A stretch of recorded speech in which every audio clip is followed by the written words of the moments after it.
Well, there's two routes to go, and there's a small percentage of people that go one route and a large percentage go another route, and I give it three letters. IAF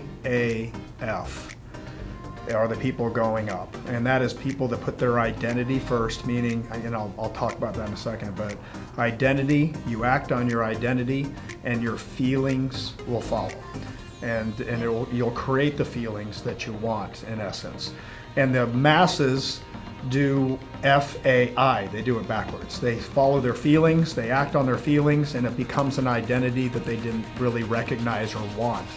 It just fell into that place. And I can say that, I can just go on the physical realm, because this is a principle everybody could use. But if it depends on where you use it, and let's just go physical. Let's say that I wanted to get in shape. If I wanted to get in shape and that was my identity, and I wanted to be 59 years old and be in shape, then I better act on it. I better sweat, and I better lift weights, and I better eat right. Is that correct? Yes, and that has to happen. And the feelings that follow are self-image, self-confidence. It just makes you feel better. And when you walk in a room, it's not that you have to be perfect, but you need to be in progression, and progression is IAF. That's what takes you up.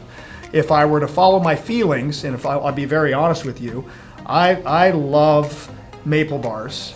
If I followed my feelings, I would eat 3 maple bars a day. If it's a good one, I would eat more than that. You would eat a whole thing of ice cream a day if you could too. I would 100%. eat I can eat a gallon of ice cream on a daily basis, because I love ice cream. And if I followed my feelings and I did that on a daily basis and I acted on that, what would my identity be? What would happen? Not just a week down the road, probably not much, but you get a year down the road, a 2 year down the road, 3 years down the road, and you start creating that momentum of that identity that you just put into effect because of all those actions.